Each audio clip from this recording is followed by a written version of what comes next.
You know I had to drop a track for my boy. Where you at? Yeah, I've been here razzing boys out here telling favors. I'm the hardest young nigga, I ain't signed to no label. Hey, Bruce gas putting no price on the table. Calling that boxer since Kane versus Abel. Smoking so much gas, you would think that shit was fatal.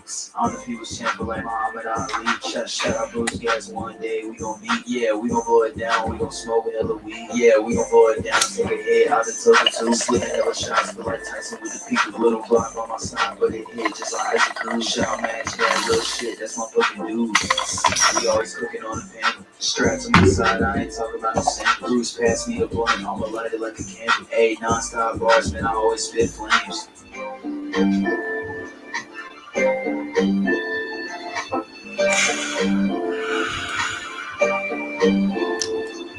Feel like Bruce Gas always got a different strain. Bitch, you ain't like me, you could never feel my pain. You win, you lose, well, just a fight game. Don't beef on the game, and the shit won't change. Said that on the stream, gotta do it for the game. Said that on the stream, gotta do it for the chat. I ain't undisputed, yeah, hold on, I ain't undisputed, but I want all the straps.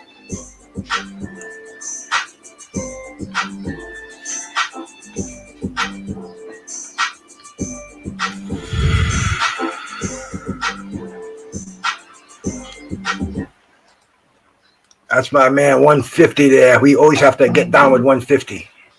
And a little background music here. And guess who's back there to help me out here tonight? I mean, you know we're gonna have a big name here, but I got a little name here anyway, just to keep me company for a little while, man. This guy's been on assignment, man. I don't know if you saw the community page I dropped today, but man, my brother George Jakovic, he's been working hard. He's been putting in the work, man. He got a nice special out there with Joe Smith, who's fighting on the 10th, man. He's fighting a big unification fight with Artur Beterbiev. And without any further hesitation, man, here's my co-host. One of my co-hosts. Sometimes you never know who's going to stop in here, but my main man, George Jakovic. Salute, George. Good to see you, my brother. Good to be here. This is the fun. This is the fun part of the day, always. Awesome, man. Awesome. And we're waiting for Superman Aaron Davis, bro. I sent him a link. He said he might be a little bit late, but man, we're going to be in the presence of boxing royalty tonight, brother. Well, who we got Superman coming on, but boy, did you see the monster today? Oh. 118 pounds. I've kind of been a little lax in my following of the bantamweights, the lighterweight division, but man, watching Cool Boy the other night, Cool Boy Fulton, and watching Monster today, I can see some big things happening down at that bantamweight division.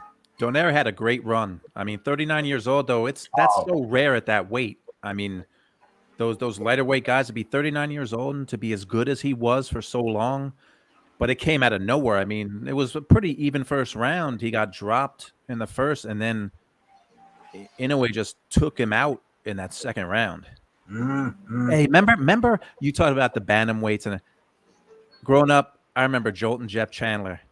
He got me interested in those lightweights, with Gabby Canizales. Yep. And I go back even further, man. I remember Carlos Zarate. Ooh. Back with Wilfredo Gomez and the Z-Boy. I mean, the West Coast was just rich with the lighter weights, the bantam weights, the featherweights, man. Oh man, it was something. But I think it's sparking some interest here. And hey, George, that was a great blood and guts I saw today, man. That was awesome stuff, bro. Yeah, those shows are only as good as the access that you get from the fighters, and they let the cameras.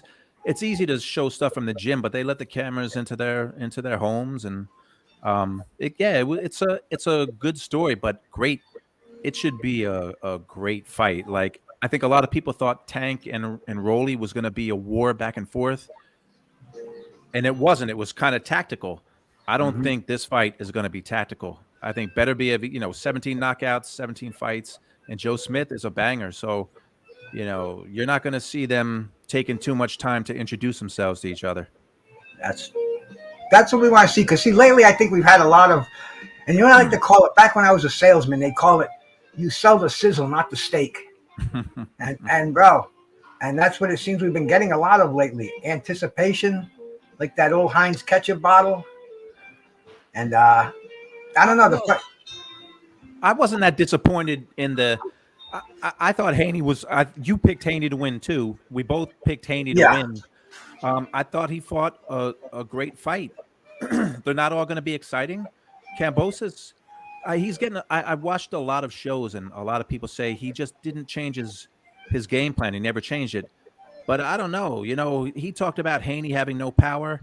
Haney was landing that jab all night long. I think when he tried to turn it up, he was getting hit. And I think Haney hits harder than Kambosos will admit to. But he couldn't do anything. He couldn't do anything in that fight. 50,000 people in Australia. And I mean, I thought this is why I'm not a judge. I thought that Haney won every round. I really I did too. I did too. I thought it was a shutout. As soon as I think the fight might have been it might have even been over. It might have been late in the fight. But I went over to Mad Chad's. He was doing a fight party over there, and I came in. Hey, Bruce Gas, how did you have that fight? I says, I think it's a shutout, baby. I said I can't give Kambosos one round, maybe 30 seconds, 45 seconds in a round, but that does not win a round in boxing. I'm with you. Yeah, Hey, I thought it was a shutout. Let me shout out who's in here tonight, George. Yes. You know when I tell him George Jakovic is coming back, I think we get some extra heads in here, man. And, Mr. Paz, the first one in Feeling Low. But Mr. Paz, I think he has to catch it tomorrow on the replay. Carlos Mendoza, bro, salute to you, man. Thanks for coming by. This was the comments I saw last night. Carlos told me he put this fight that he saw. He put the link to it. I don't think it's in there now because it was yesterday. This guy threw a punch, knocked his opponent out, and then was counted out. Did you see that? Oh, the South African or the Yeah. And I heard that. I think that guy's in a coma now. The last I heard, really bizarre and sad. It looked like he got hit when he was coming in, but then the other guy went through the ropes. That's what you're talking about, right? Yeah, it's right here. Carlos Mendoza put it in just, last night when I was setting up the thumbnail. Yeah, I think I've heard. I don't know if it's true, but I thought I saw somewhere where he's in a coma, but you could tell something was going on because it was bizarre. It was bizarre. It was just bizarre, and the world of boxing. Let's see who else stopped in here. Carl Hunter, Carl Hansen, Crocodile Dundee, man, from Australia. Yeah. You know, Carl had to bite the bullet this weekend, but you know, boxing is boxing. Boxing is boxing, bro. There's got to be a winner. There's got to be a loser. Who knows, man? He broke a whole country's hearts from what I can see. Jelly Bean 4280, bro. Shout out to you, man. What's up, Jelly Bean? Chen Smoke must be smoking a little over here tonight, bro. He puts my little emojis in there. The gas pump, the fire, and the smoke. Shout out Chen Smoke. Memphis Freestyle 901. I appreciate the support, bro. Andrew Charles. Thank you, my brother. Thank you for stopping by here, man.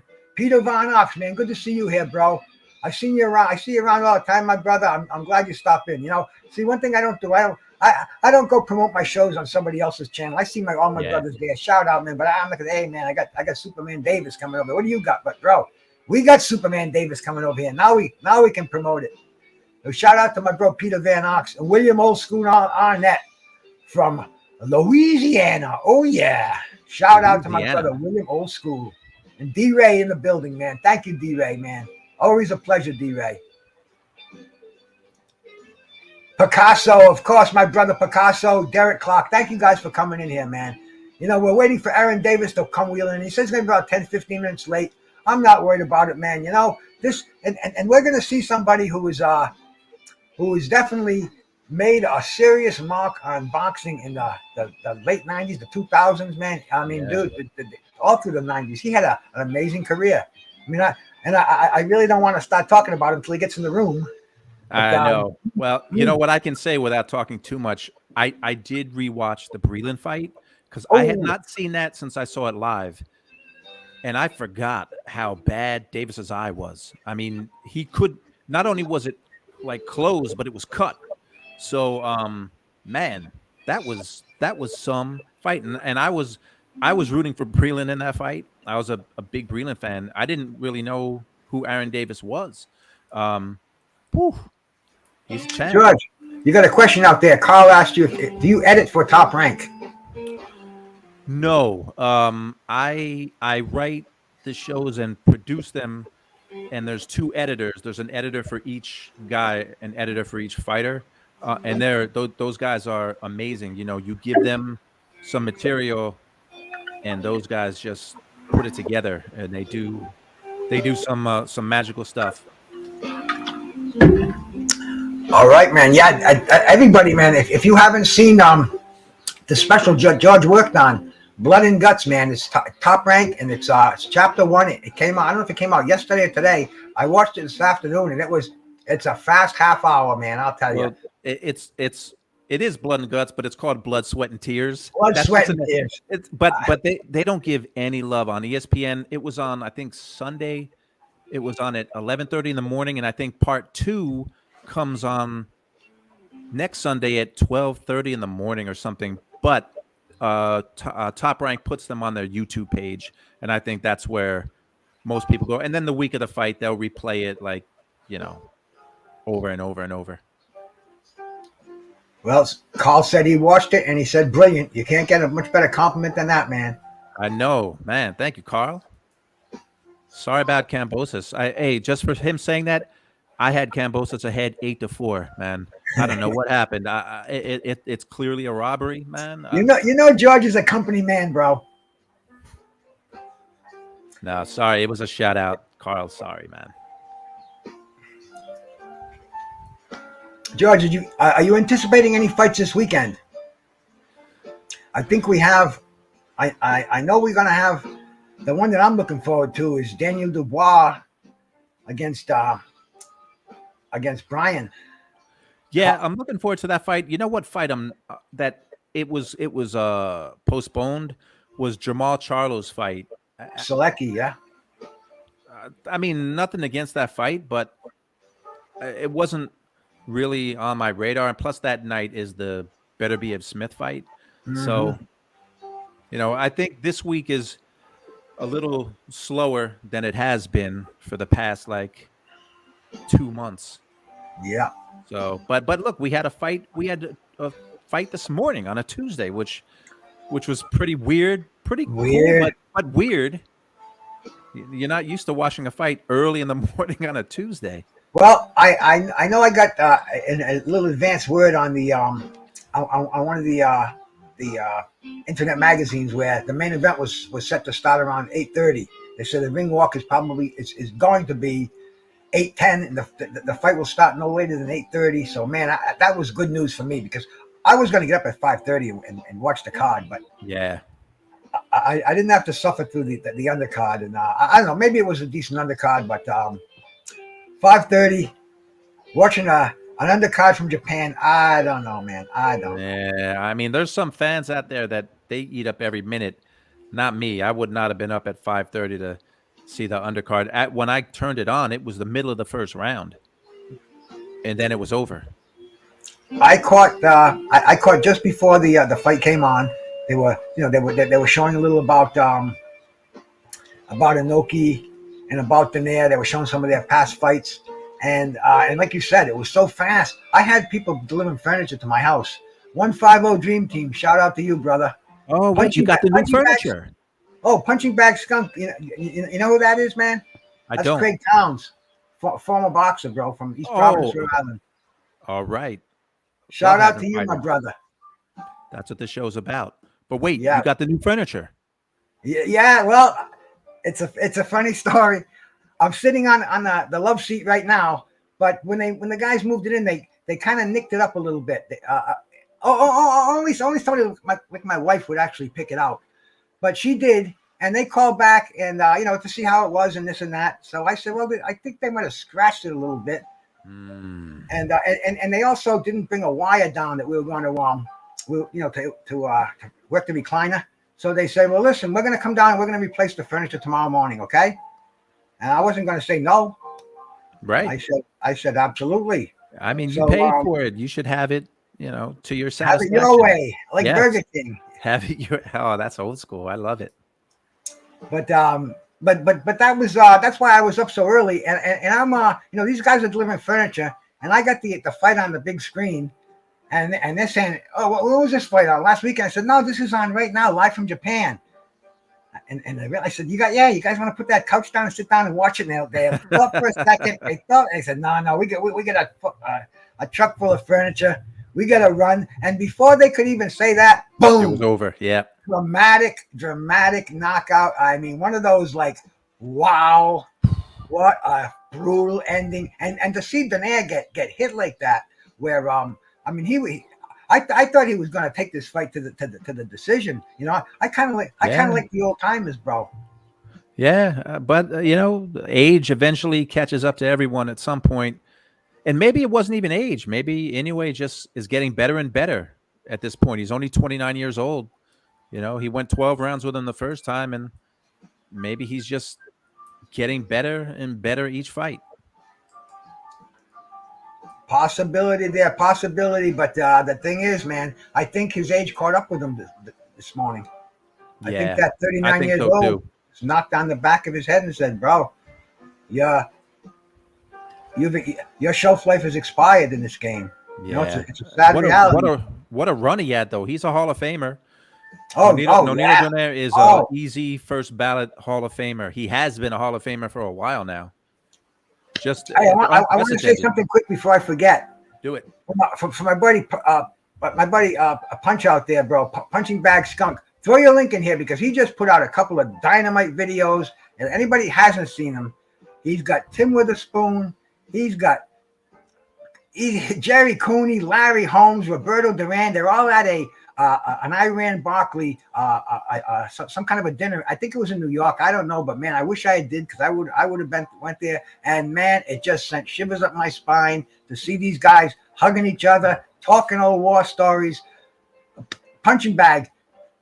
Drop your link in the chat if you want, my brother, man, because those are too good to go by. He put another one out today, and I didn't have time to watch it, but I started. I'm going to watch it when I have a second. Oh, yeah. Got to put that link in. Good stuff, man. Roberto Duran talking to Tim Witherspoon. Oh, man. That stuff is gold. It's so gold, man. I was knocked off my feet when I saw it, and it just came. He put about 3 of them out on Sunday. And it was one after another, and everyone that came out, I shouted them. I said, "Bro, those are great." I want to get on the mailing list to know where they're having these award dinners, because you had everybody in there, man. And shout out to Craig for taking those videos and putting them on his show, man. Good stuff. So Carl Hansen was listening to us talk about the Burger King commercial. He said Burger King is called Hungry Jack's in Australia. It is? Isn't it just called Burger King? Like, isn't McDonald's everywhere? I guess Australia. Burger King is called Hungry Jack's in Australia. But he would know. He would know. Oh, Carl would know. I haven't had a Burger King in several years now, but hey, one of these days. Iceman, my brother, man. Shout out to you, bro. Thank you so much for coming in. And yes, the Toka 2 is smoking. We're waiting for our brother Aaron Superman Davis to come in the ring. And man, is he going to make me look stupid if he doesn't show up? Well, but you know what? You always have a backup, and Aaron Davis is worthy of a show, even if he's not here. And Carl said, he said, "Did you see the Davis Breeland fight? One of the judges had Aaron down by 2 points with 2 knockdowns. I scored it 2. I had him up by 3 in the 9th, which." Obviously it ended that round, but and again, not to talk about it too much because hopefully Aaron is on with us, but it was a lot of back and forth momentum, and I think it was the 8th round was just one of the rounds of the year. I mean, they went back and forth, and Breeland showed a lot of heart. He had gotten maligned because of the Starling fights. He had gotten knocked out in one, and he got a draw in the second, but I thought he lost that fight. A lot of people are saying he had no heart, but he had a lot of heart in that fight with Davis, and Davis did too. I mean, Breeland was busted up, and Davis couldn't see out of one eye. It was a really good. It was even better than I remember that fight. That was one of those. Mark Breeland He might have had a slip against Marlon Starling. Marlon Starling had his number, but aside from that, he was the. I mean, he was absolutely one of the best amateurs in the world ever. Oh yeah, oh yeah. And he fulfilled his promise until Marlon Starling, and then Aaron Davis. Reggie, my brother Reggie Owens, man, shout out to you. Dick Justice, my Croatian brother out there, bro. Shout out to you, man. And here he is, bro. Here's Trick Nolte. Trick, you got the link. I hope, my bro. I sent it to you. Hope you come on here with us, man. I hope Aaron Davis shows up. If he doesn't, we're gonna get Trick up here. We're gonna put Trick under the hot seat. Is that right, Trick? Did you really have Aaron Davis lined up for us? Or are you just trying to make a fool out of me? Listen, but even we're professionals here. So if it's the technical difficulties, we can talk Aaron Davis. We can talk. I mean, Aaron Davis again. He's worthy of a show because he really is. We say this all the time. A lot of these guys are forgotten, and Aaron Davis had a hell of a career. And I didn't realize that. Well, I don't want to talk too much because he might be coming on, but he won the last 6 fights of his career, and then he stopped fighting. But what a career he had, man. He had over 50 fights, 55 fights. When he fought Breeland, he was only 23 years old too. Yes, they tried 20. I couldn't believe that he was 23 years old when he became champ. He was 29-0 going into that fight, so he was 23 years old, 30-0, welterweight champion of the world. See, now I just want to talk Aaron Davis, but I want to wait till he comes on because I thought he was going to beat Meldrick Taylor. I thought he was going to be too strong for Meldrick. I didn't realize the issues he had going into the Meldrick Taylor fight, and that the Meldrick Taylor fight was probably because Taylor beat Davis. It was the last good fight of Meldrick Taylor's career because after that he fought Terry Norris. Remember that when he went up to 54 and just got, demolished by Terry Norris. And he also stopped my homeboy Vinny Paz. Yeah, he did. That was his second to last fight. He did. He come down to Foxwoods for that one, man. Oh, yeah. It's kind that, like you said, we don't want to get redundant and start asking the same thing we're talking about. So right. So we'll change the subject a bit. Then let's talk about Don King putting Trevor Bryant and Daniel Dubois together this weekend. I mean, Don King, bro, 90 years old, man. He's, sometimes these guys call me OG, but Don King, that's the OG, bro. He is. I mean, him and Bob Arum, they're the same age. Although right now, obviously Top Rank and Bob Arum, they're a lot more in the game than Don King is. I had a buddy of mine who he got a call to work. I guess they're doing it might be on Fight TV. I think they're streaming that card. And a buddy of mine got a call to be the host of the show. And he turned it down, but he said it was the weirdest thing because I don't want to say the guy's name, but he said he didn't know if he wanted to do it because he didn't know. He heard a lot of stories about Don King. Does he pay people? He was on the phone with Don King, and Don King was like putting the full court pressure on him to take the fight and to work the fight and to work it for free. And it sounded like Don King from back in the 70s, not Don King in 2022. So, Don is he might have got a shot of the juice. You never know, man. And Don King, bro, I grew up. I was weaned on Don King cards. Oh yeah. And, oh man. Great. I mean, look, say what you want about him. He put on some great cards. He really did. He had some, fight cards, some pay-per-views where you wanted to watch every single fight of the pay-per-view. Everyone. And we just talked about that great heavyweight tournament that he put on in the 80s, bro. Right. I mean, that was like just you couldn't even do something like that today. There'd be just so many egos involved and so many people who wanted their records unscathed, and getting the WBA and the WBC and the IBF to all sanction, all back. I mean, it's just Today we got the French fries belts, we got the super belts, we got all kind of Yeah, crazy things. and you got the different television companies. I read Steven Espinosa from Showtime was talking about a Tank Davis and Ryan Garcia fight. Basically, what he was saying is it's not it's not a big enough fight to split the pie 5 different ways. You know, like Mayweather Pacquiao was huge. Conor McGregor and Mayweather was huge. He was the way he was saying it is it's not that big of a fight to split up the. It was just excuses why the fight can't be made. That's what it boils down to, and that's the last thing you want to hear. Just make the fights. I mean, I don't even think Ryan Garcia deserves a shot at any belt right now. But that's not for me to decide. But Haney's the undisputed lightweight champ. Although Tank Davis is going to say, I dispute that. I dispute that he's the undisputed. So let them all fight each other. Let them all fight each other.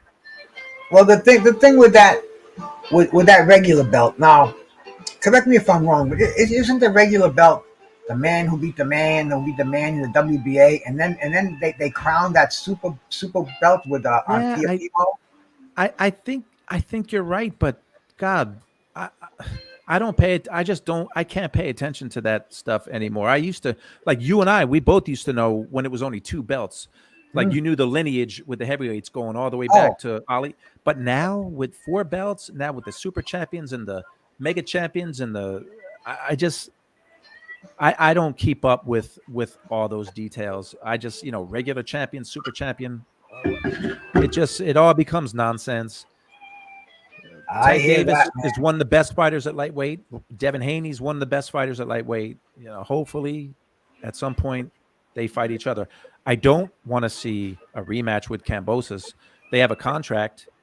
What do you think is going to happen there, George? You know a little more about the business end of it now. That's a signed contract, right? He has to buy. He has to get bought out of that, right? He has to get the step aside money, as they say, if he doesn't fight. Unless maybe the people in Australia, I don't know who put the money up for the fight. Maybe they won't want to put the money up for the fight, and maybe they won't do it. You know how boxing is, though. Contracts don't matter. All I remember is the last time I really paid attention to a guaranteed rematch clause was the Deontay Wilder Tyson Fury series, and that ended up in litigation. It ended up postponements. We heard that Tyson Fury was going to fight. Right. Was going to fight Wilder. Why? Yes. Fight Joshua. Oh, I mean, it's crazy. What I think boxing needs a promoter like Don King. Maybe a reincarnation, Don King 2.2, where Don King he was a mover. He got things done. I mean, Don King today. There's nobody that's putting on fights like that. There's no promotion company. Don King just made the fights. Maybe he was a little intimidating.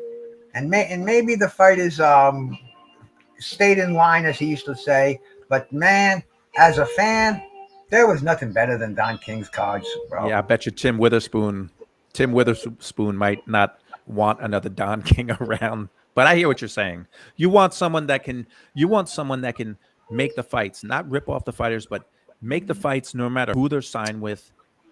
You want a promoter that can make the fights and not, everyone's worried about their own networks and their own stable, and they don't want the championship to go to another stable.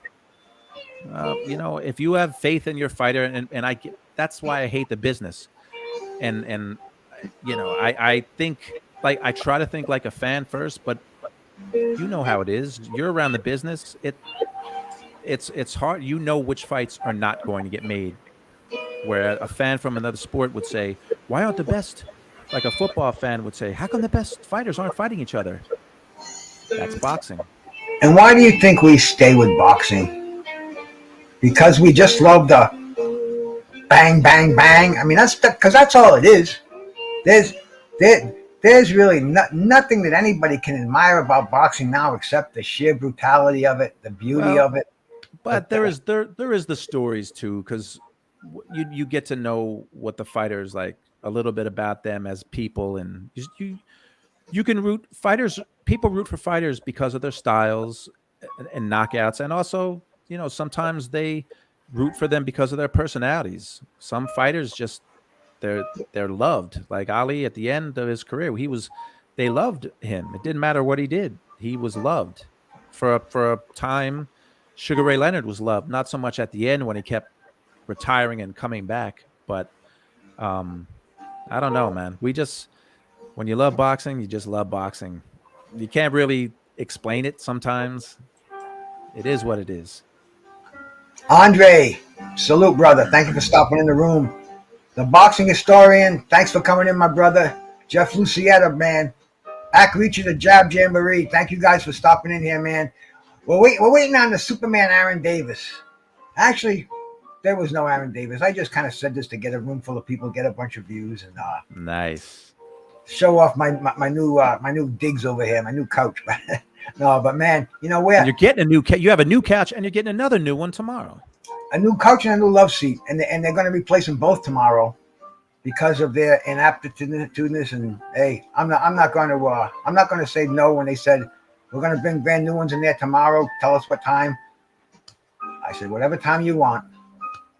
Then I'm retired, and I'll be waiting for you. So it is what it is, man.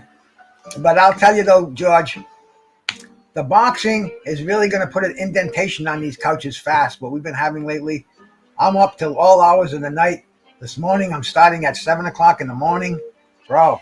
I mean, boxing it's definitely richer than it's ever been. I've never seen the quantity that it's given to us as it is today.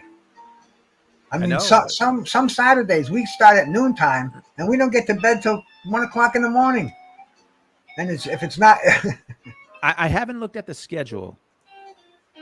I know June 18th is the big light heavyweight unification. And I don't have it in front of me, but what's our July schedule looking like? I don't know what July is like. Let me see if I can. Oh no, we don't want that here. I don't want to lose my background music, so I will. Well, I've got all right. So in July, we've got. This is on ESPN. It looks like a pretty slow month. Mark Magsayo and Ray Vargas for the featherweights. Magsayo wasn't that. See Ryan Garcia and Javier Fortuna. I'm not interested in the fight. Usyk and Joshua, July 23rd, the rematch. That's supposedly in Saudi Arabia.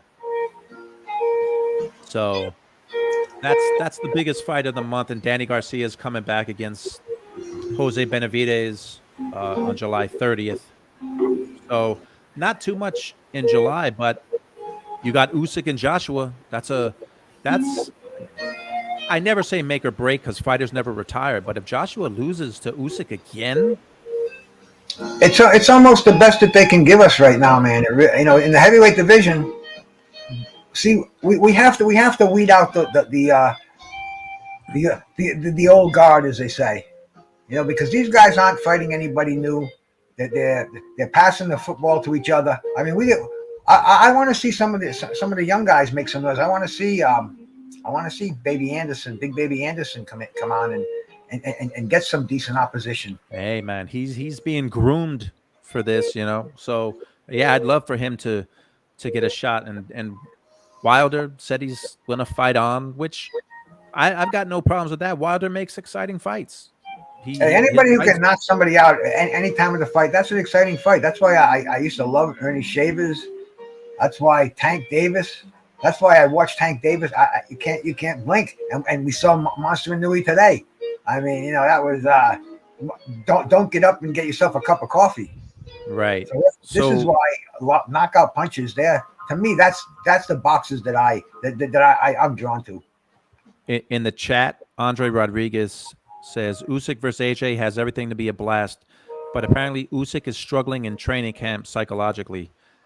I haven't heard anything about the camps. We know that Joshua has Robert Garcia in his corner, but I haven't heard anything about Usyk, like if he's struggling. I mean, obviously his country is at war with Russia. So it's funny. That fight is 6 weeks away, and I have not heard much about Usyk and Joshua at all.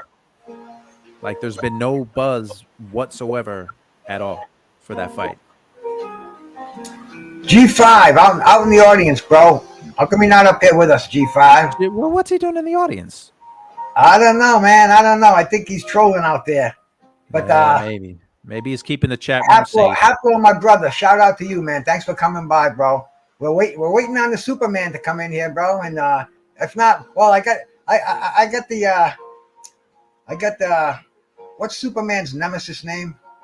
You're not talking about Breeland, are you? No, the real. The red, white, Joel or Kal-El or whatever it is. You could pass for Kal-El tonight. Oh man, that's God, I can't remember his. You're talking about his nemesis, the bald guy, his nemesis on Earth, right? Lex Luger. Yes. Lex Luthor. Yes. Lex Luger, the wrestler. Lex Luthor, the supervillain. Right. But yeah, we're waiting for Superman. He was going to come in a little while ago, but hey, man, I keep the faith. I don't get bummed out. My brother Tony Boswell. Shout out to you, bro. Peace, man. Thanks for coming by. Always showing support, man. Always showing love. Everybody in here. That's why I dig Tuesday Night Fights, George. And we owe you cats. We owe you cats. Aaron Superman Davis over here, and we're hanging in. We're waiting on him, bro. We got a lot of questions we want to ask him. We got some fights we want to pull up, and this is the life of a promoter, right, George? Sometimes when you're a talk show host, sometimes the guests don't come through, and you have to have a backup. But so Aaron Davis from the Bronx.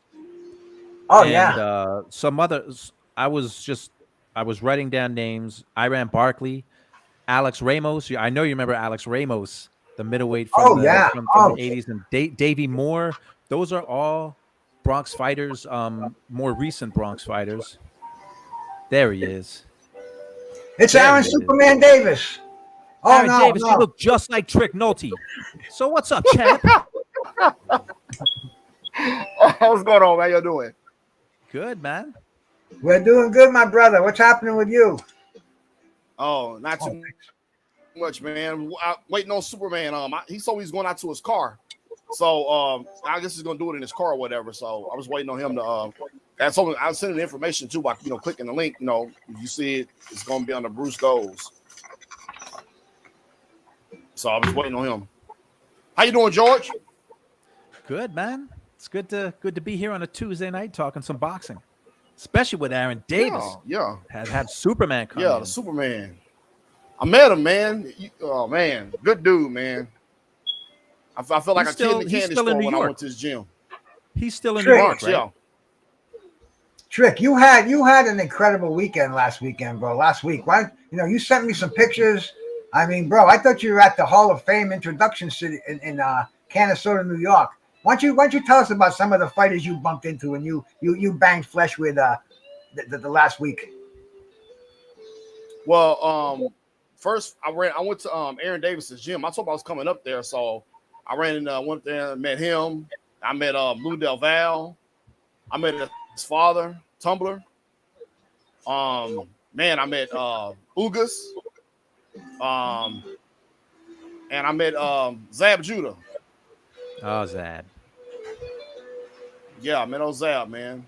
And I had a great time, man. I mean, like I say, when I met Lou Del Val, man, it's like he was more happy to see me than I was to see him, man, because I told him I was coming, man. He grabbed me and hugged me. I told you, man, I was coming, man. But I really enjoyed myself, man. New York is different. A lot of people, man, people drive crazy up there. People do everything George, crazy. You're not in New York, are you? Where you at? I'm in Connecticut. Where you live, George? You went. I'm an hour outside of New York, so I'm in the city all the time. Okay. Yeah, but like I said, I had a great time, man. Yeah, Met some really cool I'm people. gonna. So Derek Clark, Trick, we were talking about Usyk and Joshua. Derek Clark. Oh, there you go. There you go. Chick Nolte and Lou Del Val. Look at that. Lou was a bad light heavyweight, man. Yeah, he was, man. Hey, bro, that's priceless, man. I'm at the frame that, man. There's Superman and Trick Nolte. Yeah. Davis looks good. He looks good. Yeah, he does. Yeah. Well, that's not as close as we're going to get to see him tonight. Let's hope. Let's hope. I know, right? So- man, so- I hope he come on, man. Go ahead. What you saying, George? Well, Derek Clark, I don't know where he's getting this information in the chat, is saying AJ versus Usyk likely August 20th. So I don't know. I guess Derek must have some inside information because I haven't heard anything. I haven't even heard that Usyk and Joshua is official, but I see it in everyone's boxing calendar. Yeah, it's on like Boxing 24 has it on their schedule, and I just don't know who's Inside. televising it. I haven't seen any information like that. I don't know if it's DAZN. I don't know if it's on DAZN's schedule, but I don't know. If Derek Clark has the inside info, then that's not going to be till August 20th, but we'll see. Carlos Mendoza, bro, shout out to you, man. Thank you for coming by. I got I'm sorry. Go ahead, Bruce. I didn't cut you. No, off. I was gonna. He put that clip in yesterday with that fighter who threw the punch and knocked the guy down and then passed out or something. And somebody mentioned he's in critical condition. I don't know if that's true or not, but I read he's in a coma. I'm sure Carlos will drop that link again. Anybody wants to see it? It's real fast, but real interesting. Now go ahead, Trick. I just see. When I think of something. Hold on, that's him. Hey, hold on. He just gonna call me right now. Hold on. Not a problem, bro. Yeah, so the guy was a South African boxer. He's in a coma. It'll say StreamYard. Yeah, it'll say BruceGoes. it doesn't say anything else about his condition. Just that he's in a coma right now. There's a blood clot on his brain. So, yeah, very sad. I'll send him another one, Trick.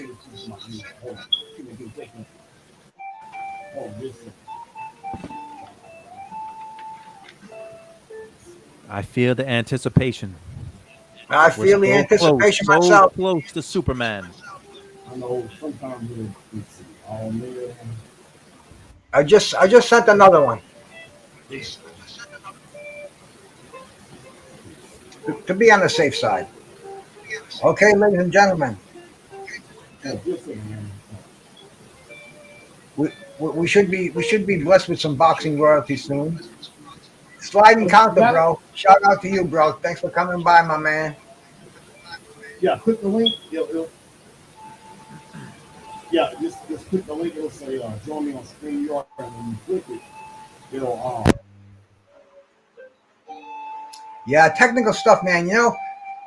This happened to me the first time I was going to go on. I think I was on Drew's. He invited me to go on there. I couldn't get on. I had no volume. I'm sitting there like a moron over here, and I didn't realize it was just my microphone wasn't plugged in properly. But Right. George, I think I've told everybody a million times.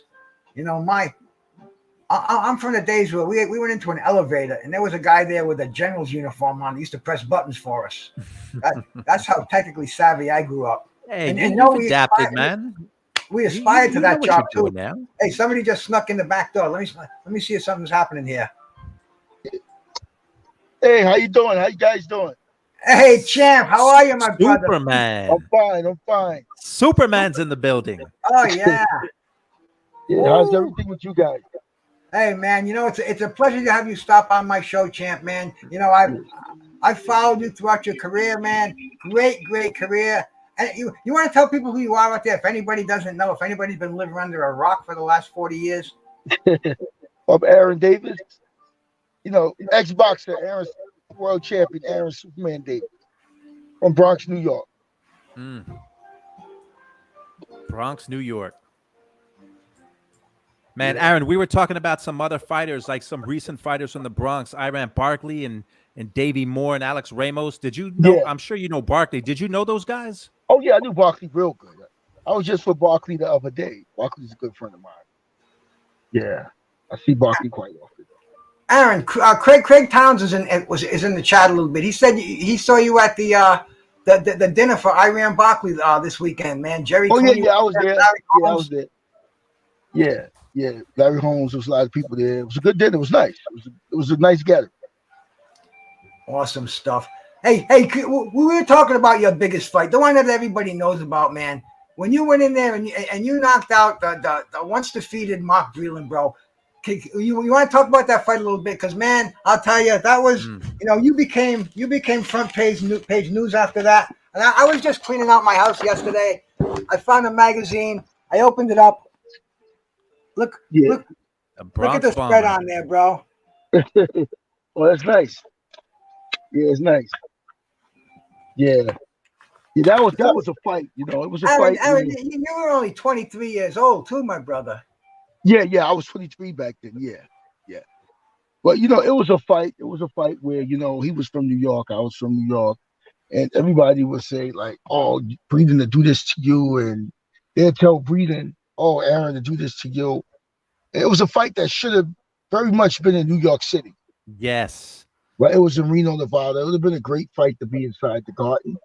You know what, Champ, not to cut you off, but I was thinking the same thing, and I rewatched the fight today, and Alex Walu and Dan Deardorff called the fight for ABC, and they both said, yeah, we got two guys from New York fighting in Reno, but they said the Garden and the Felt Forum back then, it was being remodeled. So that's why that fight wasn't there, because it didn't make sense why you guys didn't fight in New York, but I guess, Yeah, I didn't even realize that. I never realized that. Yeah, I didn't even realize that. Now, Champ, you were behind in that fight on two of the shouldn't have been. I don't know how. Shouldn't have been. Listen, I was ahead in the first round. I dropped them in the first. I heard them in the first round. The second round I won. The third round, the fourth round was kind of close. Fifth round I won. I mean, I was winning. My eye was messed up, but I was winning the fight. There was no way that I should have been losing the fight. There's no way. The round I dropped them in, somebody made it they gave it a 1 point round, something like. But I was winning the whole round. When you wobbled him in that first round, because you hit him with a jab. Yeah. So in that first round, when you saw Mark wobble from a jab, what went through your mind? Well, I knew that. Hold up 1 second. My thing went out. Sure, no problem. Yeah, man, my thing went out. When I hit him in the first round, I didn't think he was that hurt, But I'm really my power hand is my left hand, because I'm really left-handed. You can see me. You can't see me, right? We can hear you, but right now your screen is frozen. Okay. Yeah, I don't know. Yeah, but I'm really left-handed, and that was one of the things right there. My left hand is my power hand. Ooh. Yeah, well, I mean, you wobbled him in that first round. The first 1 or 2 minutes of the fight, he was wobbled. Yeah, it was a good fight. I mean, when I got home and I watched it, I was like, oh man, this is really a good fight. You want to just click the link again, or come back in, and we'll get you right back up here. I know technology. I know how it does. He's back again. Hang on 1 second. Device is not connected, it says. It says your device is not connected, Aaron. You're gonna have to go back and come. Oh, there we go. Here we go. He's here. All right. No problem, brother. Yeah. There he is. But what I was saying, it was like, it was I always wanted to get to. I used to like to get into fights. I used to watch Evander Holyfield fight, and I used to be like, man, that's how you're supposed to fight. You got to make a guy fight back, but you got to train hard to make a guy fight back. And that was one of Holyfield's. That's why he had the edge in the fight, because he made you fight. You got to fight. And I wanted to make that fight into a fight. I knew Breeland is a very good boxer. He's a very good fighter. There was no way to me, it was a very sloppy fight for me, but I had to fight sloppy. I had to make the fight nasty. Breeland's a professional boxer. I mean, and if I boxed him, he was going to beat me up. If I just walked in on him, he's going to beat me up. So what I did was moving in circles one way, throw punches, move back the other way. And then when I get in the inside, I had to get a little rough in there, you know, you know, like really rough, throw punches from all angles. Wherever I'm at, I got to throw punches. And that was the only way I figured I was going to beat him. Breeland was a hell of a fighter, He was. you know. And then I seen a lot of guys. I noticed that everybody, they go to the left hand to get away from the right. And that's how he was knocking people out. Because you getting away from the right, and you actually, he's throwing that jab and he's going to hit you with the right hand. You know, so that's why I went into the right hand. I went straight into the right hand. And people, the announcer too was like, why is I'm going to the right hand? I'm going right into where I could see it and just slip it. And I was slipping his right hand because I was right next to it, his right shoulder. You know, but Breeland's a hell of a fighter, a hell of a guy, nice guy, great guy. Back then, it was a lot of animosity. It was this, who's the best in New York. It was, it was crazy. But at the end of the day, Breeland's a real nice guy. I like Breeland. Your eye, Aaron, was not only was your eye closed, but you were cut on the eye. How were you able to keep going? Because not every fighter, some fighters, they get cuts or they get their eye swollen and they kind of, you could see they give up. You never gave up. I mean, you fought harder, it seems. Oh yeah, because my corner, they told me, listen, this is a close fight. Your eye is messed up. You got to fight. The referee gonna stop this fight. So I'm like, okay, no, I got to fight. So I worked hard all these years to get here for a world title. You got to do or you got to die. That's the bottom line to it. Like I see a lot of fighters today, they fight, they losing. They get hit with a good shot, they get cut, and their corners telling them like, hey, listen, you want to be losing this fight. Your eye is messed up, but you got to do this, or you got to fight. And they don't fight. They just make peace with God and say, I'll just come back another day. I'm not going to get hurt. I've seen a lot of fighters say, man, I'm not going to fight. I can lose an eye. But, you did this all your life. You did everything you did in boxing is just to get here today. And you just throw it down the drain because that's the referee's job. That's the doctor's job to stop my fight. Right. You know what I'm saying? But you say to yourself, this guy keeps coming over telling him he's going to stop the fight. I got to fight. I have to fight. And that was my case with that fight right there. Yeah, I mean, 2 or 3 times they had the doctor look at it. So, I mean, you must have been, but in the post-fight interview, you said you were never scared they were going to stop it, but you never know. I mean, I guess back then, though, they didn't stop fights like they do now. Yeah. Well, you know what? I'm glad it was that referee because if it would have been any other referee, if it was any other referee, back then, the other promoter looked at the referee, maybe the Duvers would look at the referee and say, hey, listen, yo, come on. I got a little something for you in the bag, like, yo, like, listen, let's stop this fight. But Mills Lanes, nobody, I'm telling you, he's probably the best thing that happened to me for that fight. Any other referee would have probably stopped that fight. Duval would have gave him the money sign, like, like, gave him a little sign, like, hey. And then he said, okay, stop the fight. And they would have stopped the fight, But it was a pretty good fight. It was a fight that I loved. It's a fight you can watch. You can see somebody fight. Like most of the days today, you see fights. These guys don't want to fight, don't want to get hurt, ain't going to fight. And, I always say today, it's not the fighter's sport. It's the trainer's sport. Trainers do not train fighters to fight. They don't know how to teach these guys how to fight. Everybody want to fight like Mayweather. Everybody want to do the Mayweather style. And everybody today is saying like, hey, like Mayweather said, like, hey, you want to hit and not get hit, you just want to survive. Now, when you got 2 people trying to do that, it's a boring fight. You got 2 fighters, nobody's trying to get hit. And in boxing, in this game, already to hurt somebody, you got to be willing to get hurt. Yeah. You got to take chances. If you at war and you a shooter, the only way you probably going to shoot a guy, is you got to take. There's a chance you're going to get shot. You got to take chances. You can't stand behind that brick wall and expect to shoot the guy, you know. And that's how it is with boxing today. You know, like I watched the fight. It was a really good fight with Devin Haney the other day. He looked great the other day. I don't know what some of you guys think. Now he I agree. boxed this guy. Yep. A fight like that makes sense. He won. Yep. He fought the guy. He boxed this guy, and he won every round. So when you win in every round like that, that's what you're supposed to do. Right. You continue to win the fight the same way you win it. I don't know if some of you guys know Jimmy Glenn. Y'all know Jimmy Glenn? He passed away. Yep. Well, Jimmy Glenn, great guy. He I remember I fought Vinny Pazienza, and I'm like, stop Vinny Pazienza. I want to, yeah, but I'm like, I want to knock him out. I want to stop him. And my other coach told me, go get him now.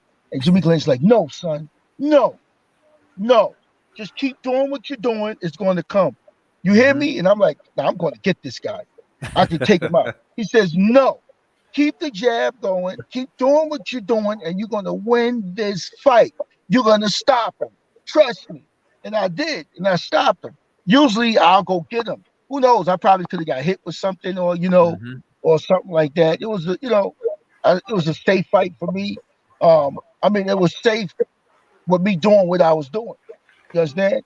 But if a guy like Breeland, there was no way I could have outboxed this guy. Right. This guy was a hell of a boxer. This guy was Olympic champion, all kind of national champion, Pan Am champ, all kind of champions.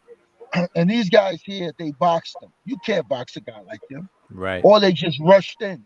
And when you rush in on them, he threw crazy punches at you. So I just had to make it a nasty, ugly, sloppy fight and just fight hard. And I pulled the fight out. We're watching it on the big screen now, my brother. Oh, yeah, I see it. Yeah. Like you see, I'll throw him to the floor. You got to make it ugly. You got to. You're roughing him up, man. Yeah. Hey, Aaron, you talked about you just nailed him with a beautiful right hand.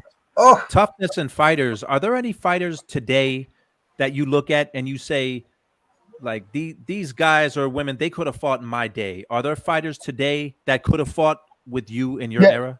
Yes. I say Crawford and Earl Spence. But I was looking at your record, Aaron. After this fight, before you went on to fight Taylor, you fought within the next 2 months. The next 2 months after that. The next 2 months after that. And bro, I mean, is that after a victory like this, you didn't even get to enjoy your title, bro? Yeah. I wanted to stay busy, I didn't want to stay, just. But after getting your head busted open like that and fighting in 2 months, that's busy. Yeah, it is. Yeah, it was busy. Now those were non-title fights, right? Those two fights. 2 non-title fights. Yeah. You don't see that anymore. Why is that? No. Because everybody just want to do the big fight. It's more money now. You got the internet now. Back then, we didn't have the internet. We didn't have all this media stuff now. But now it's the media, they build the fight up. There's a lot of money involved now. God bless these fighters today. They get money. And I'm happy for everybody who's making a lot of money. But they got to build the fight up, set a fight up 6 months in advance because they got to get a date. They got to get a TV date, and that's why. But like I said, these guys, they a lot of these guys don't even fight. They talk a lot. Mm-hmm. They say they're gonna kill this guy. They're gonna do this. They fight at the press conference, the weigh-in, and all this crazy stuff. And then as soon as the bell rings, they go. They're not even fighting. You think the way they talking, they're gonna go out there, man. They're gonna go like two bulls. They're gonna fight and kill each other. Nah, it's just so much. Everything is built up. It's a good build up. It's like wrestling used to be. But only thing about wrestling, you knew who was gonna win. Right. Boxing, sometimes you really don't know, unless it's a mismatch fight, Like you had this guy, Rolly, whatever. He talked a good one, but he was tough. He was talking, he talked. He built that fight up like wrestlers. You're right. He talked his way into the fight. He talked his way into a title fight. Or he never would have got that fight. Right. And then this other guy talked so much the other day who fought Devin Haney. You know, he had so many people, Europeans, believing that he was going to win. I got Yep. friends all over the world. I got friends in England, um, um, um, um, Ireland, and they called me. Yeah, you know, yeah, he's going to beat this guy. He's doing this, and he says this, and he's that. I'm saying, listen. I said, Devin is going to hurt him. If you want to bet, let's bet. You know, and somehow you can send me wire me the money. Figure out because Devin's going to beat him easy. You know, see, people don't understand. Like some people are delusional. Like you see a lot of these kids today, they're going to Mexico to fight. They're going here. They got their record is built. These guys can't even fight. And they fight all these guys. You look at their record, they fight these tomato cans. And you like, these guys can't be serious. And then they put them in with a guy that make it look good, 14-0. But the guy 14-0 was fought in Mexico himself most of the time. Right. And fought bums down south. You know? And then them two, he fought an undefeated guy now. But these guys really can't fight. Not even a big amateur background or nothing like that. Everything is the build up now. Right. You know, I hear a lot of these kids. Yeah, I hear some people that say, yeah, you manage me, you know, we can do like 14 fights down there. You can get me 14 fights down south or Mexico. And I say, no, that's not going to happen. Because what happens when you really got to fight somebody? You're right. And not to pick on Ryan Garcia, but Ryan Garcia, not everyone, but a lot of people are saying he's a big star. He's a big star. He hasn't fought anyone, but he's got millions of followers on Instagram. Yeah. But he hasn't fought anyone. No. Ryan Garcia, he talks a good one.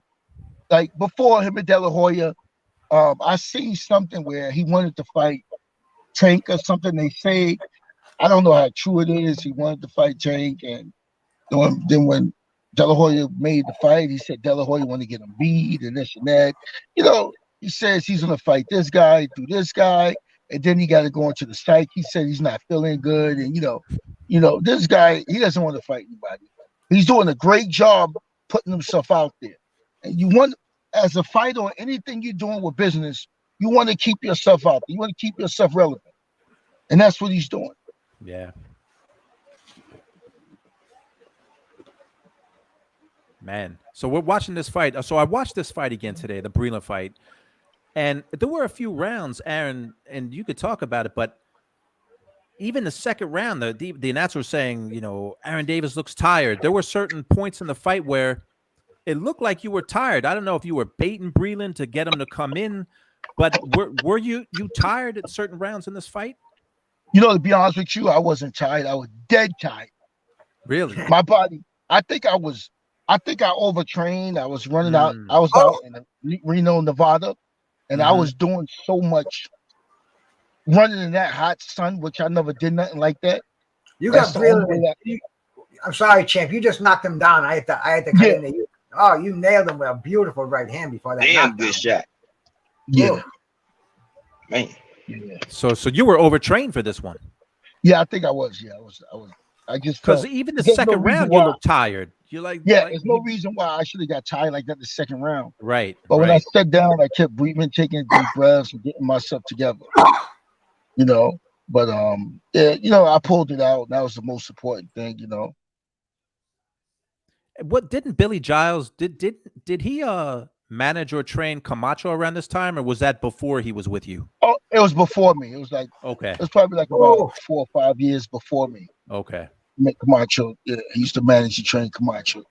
A few other fighters, PB Rucker, he had a few fighters. Yeah. Wow. So third round, you almost dropped him in the first. You dropped him in the third. Like when you're sitting in the corner, what does anything go through your mind, or are you just waiting for the bell to ring the next round? Do you listen to your trainer? You know like what's happening?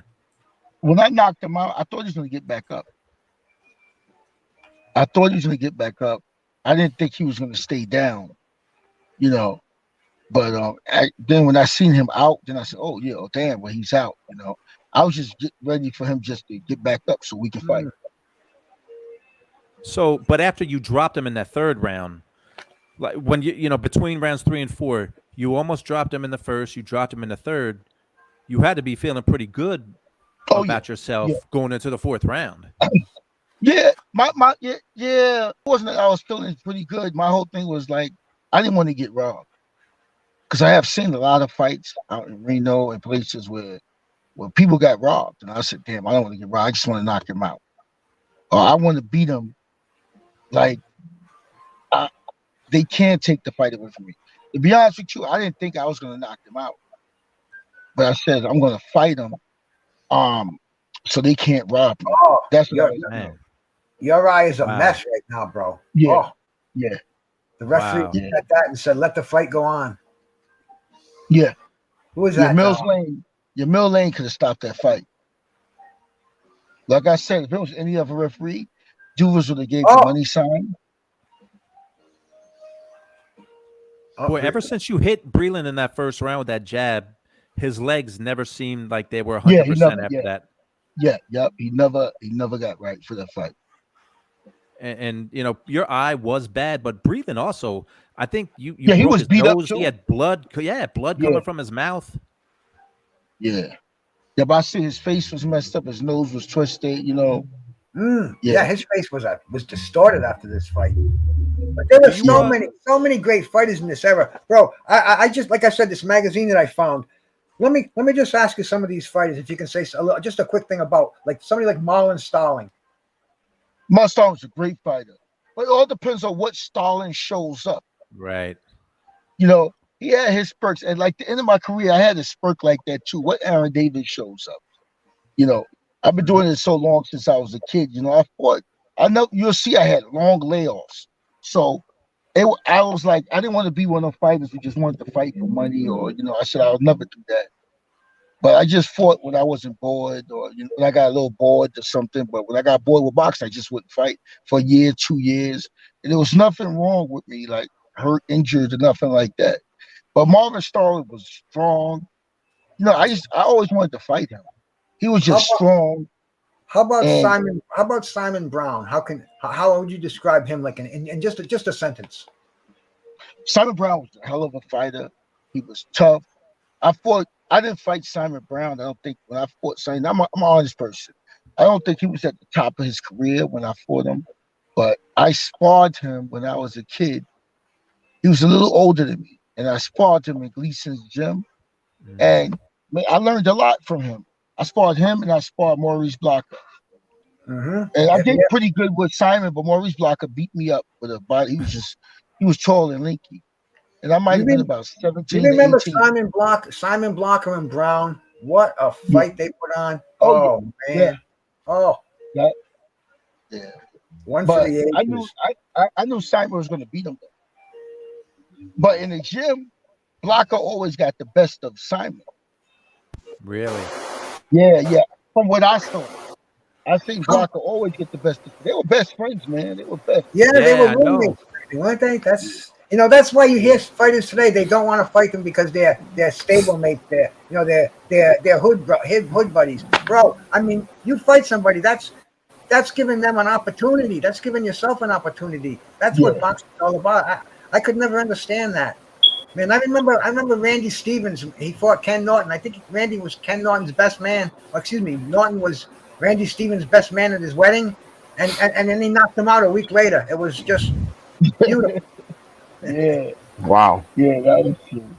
How about What how you guys about? what do you I'm guys sorry, think bro. about what do you No, go think ahead. about Earl Spence? What you think about Earl Spence? Well, I want to ask you that. Spence or Crawford? Who's it going to be? I like Spence. I Why? like Spence, but Spence just been looking a little different in the face lately. I don't know, he just look like he aged a little bit. I don't know.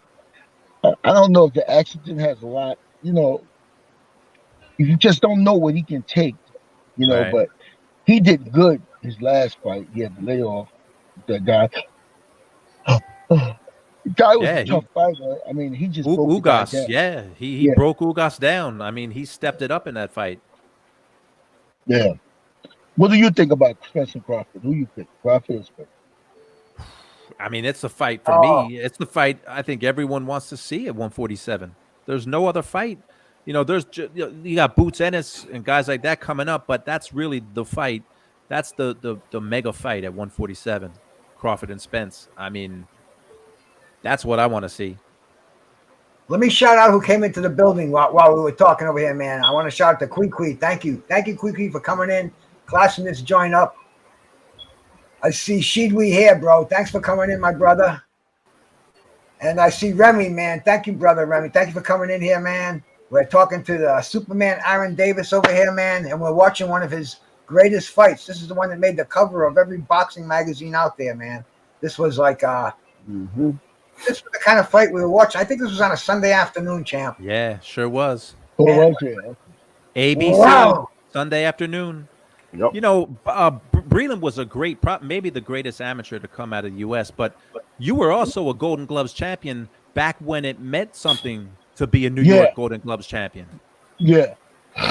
Yep. Like, that was a big thing back then. Yep. I was just telling some of these kids today, you know, I said, I don't want to social or nothing, but the Golden Gloves was so much different from back then. The open class fighters today would beat most of the pros up, top 10 pros today. Like the amateurs back then were fighters. Today, the reason what's wrong with boxing now is boxing makes people delusional. You have a guy that comes in the gym, he say he won a pro fight. Before, trainers didn't charge people to train them. It wasn't a business, you know.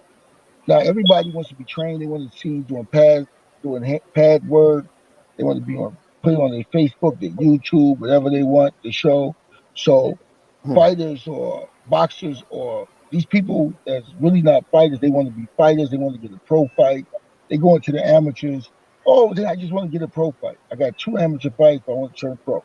So then, just to say they went pro, you got a guy who have somebody send them to Mexico, get them a tomato can to fight. They beat the tomato can 3, 4, 5, 6 times, and they retire. You know, just to say they was a pro. But you look at the guy they fought, the 5 guys they fought never had a win in their life before. You know, and you know, it's easy right now to build a fighter. They used to build a lot of fighters back in the days like that. The manager, and then they put them in a big fight. But every fighter didn't get built like that. They always had, you know, certain fighters like that. They used to do stuff like that too. Right. But El Chindo Boxing, bro. Thanks you for coming by, man. Mark Nash, thanks for coming in, man.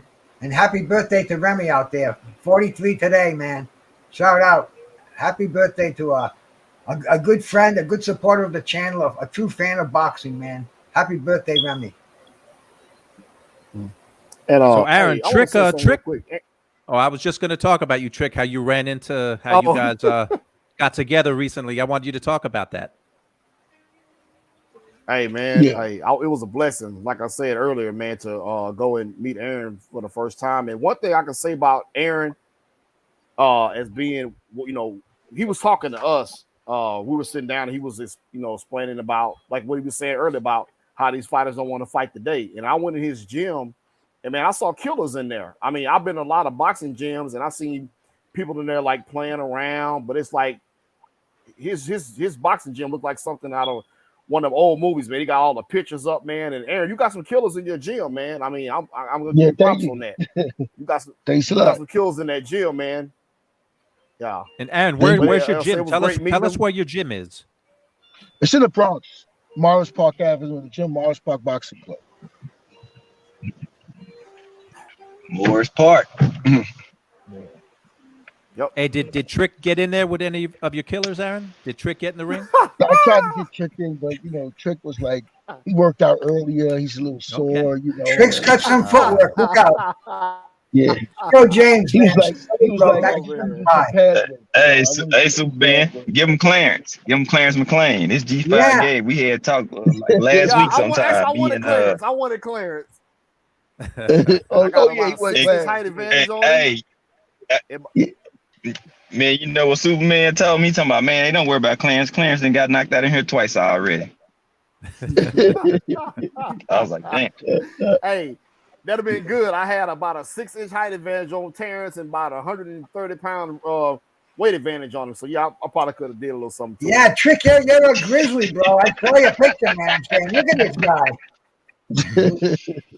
Hey, well, Aaron, you know, you talk about I know why they called you Superman, because this is what I read, that you used to spar with heavyweights. You were a welterweight. You didn't care. Yeah. You sparred with heavyweights. Yeah, I pretty much box anybody, like, you know. And I know what you're gonna say, which is kind of crazy. I used to be like, you know, I want to box anybody. I don't believe I can get hurt. I don't believe I can get knocked out. You know, I've never been knocked out either. But, Have you ever been knocked off your feet? Yeah, it was a freak accident one time. I got knocked down. That was like a hard one. That was in a non-title fight too. Yeah, because man, I was going through your record, bro, and I'm saying this man's never been off his feet. This is Tex Cobb, George Chuvalo kind of a chin. Which is crazy. 55 fights, and you fought some bangers too, and never got knocked down. Yeah, no, if I got knocked down, it was a freak accident though. You know, I call it a freak accident. And the guy hit me on the chin. The referee kind of pulled back, and he threw a punch and hit me. And the referee pulled me back, but I got up and I knocked him out. It was not a title fight. You know? Yeah, I just knocked him out. None of those heavyweights in the gym. You never got buzzed by one of those big guys. Nah. You're gonna be on order later. All right. You ever see these little guys? These little guys, they break the bricks with their hand because they believe they can break it. They believe and they do it. Boom, and they break it. So when you believe you can't get knocked out or hurt, it's gonna be hard to hurt somebody. But some people go in the ring, think about getting hurt. So you lowering yourself in your mind to believe that you can get hurt. That's how you can get hurt, get knocked out. Right. Boxing is so mental. People just physical. No, you don't understand. This is a mental sport. This is chess. Yep. Like you got guys with all this speed, all these talents, and all this stuff. But at the end of the day, they like for instance, I was at the fight watching this Mexican guy fight this guy, right? So I'm watching. I tell my friend, I says, this Mexican guy is going to beat him if they go past the third round. He's like, are you fucking crazy? Killing this guy. I said, no. This Mexican guy is taking his shit, and he's going to get tired because he's not used to fighting. He's doing that Mayweather shit. And this Mexican is making him fight back. And he's taking him out of his range because you can tell the way he's fighting that he's not used to. And the black guy is fighting. And then the guy gets tired. And the little Mexican keeps fighting him. The Mexican hit him to the stomach. It wasn't even a hard shot. The guy grabs his balls and falls down. I'm like, look at this shit. You know, I'm like, no way. And he gets up, the Mexican runs back, and then hits him again in the stomach. He grabs his balls again. Referee's like, no, he hit you in the stomach. The guy quit because it's just that he's not used to fighting, have that mental, like, you're going to fight tired. A lot of people don't like training till they're tired. When you're a boxer, you want to train hard as you could so you can be tired in case you get tired in the fight. Right. You want to really fight tired. You want to get that. You want to be tired when you fight, so that when you get into a fight, you know if you're tired, the other guy is dead. But a lot of people don't think like that. Right. Hey, somebody asked in the chat, Aaron, what do you think about Tank versus Haney at 135? To be honest with you, I like both of them guys. But I picked Haney. Haney just knows how to win. You see Mayweather when he moved up in weight, he was fighting these guys. He wasn't knocking these guys out, but he knows how to win a fight. Right. You know, and Haney, he knows how to win. Now, people were telling me today, "Oh, you crazy? So Tank is gonna knock him out." The odds are probably be 5-1 for Tank. That's the fight where you can put up the house. It's a chance, and you might win. Oh, sorry, champ.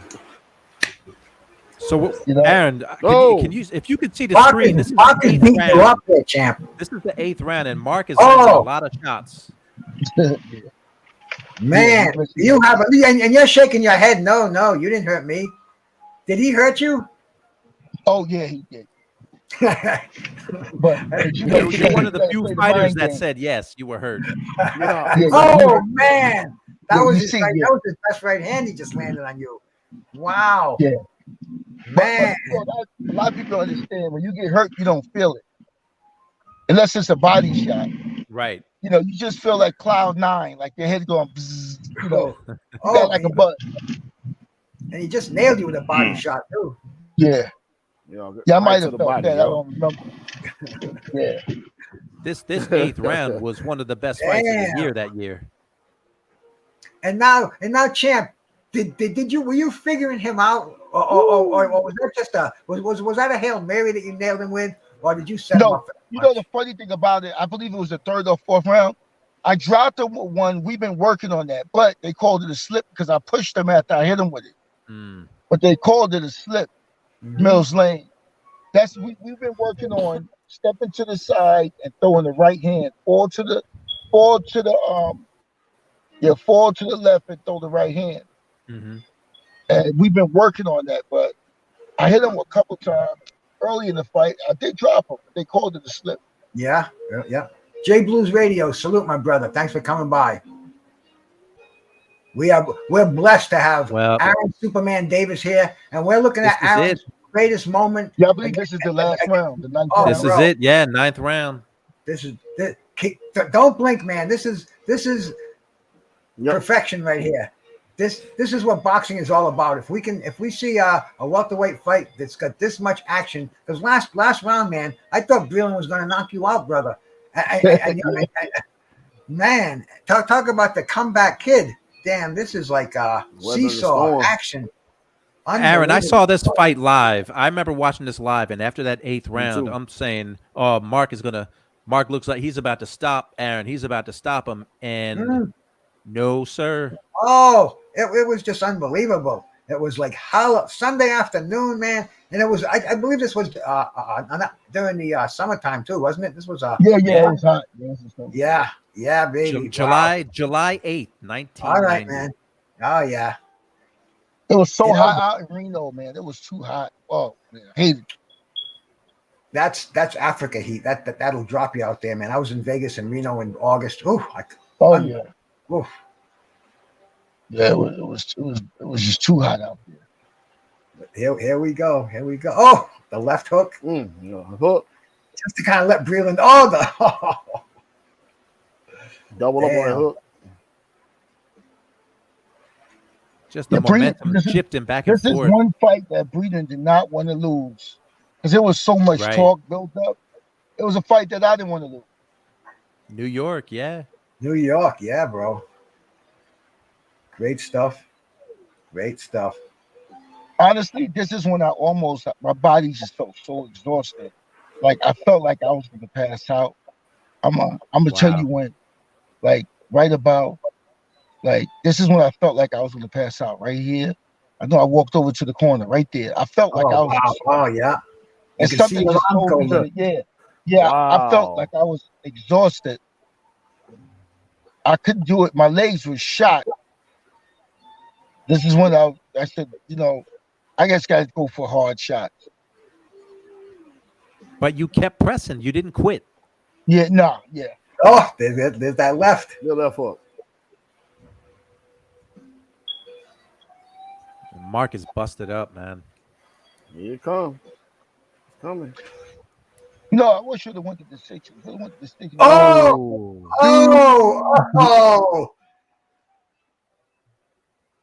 Wow.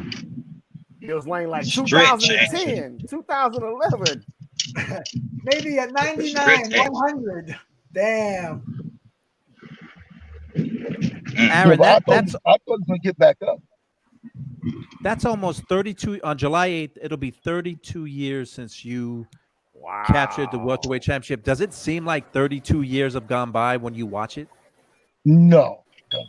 It doesn't seem like 32 years when I watch it, George. Wow. 32 years ago. That's a long time. I didn't even know it was that long. 32 years.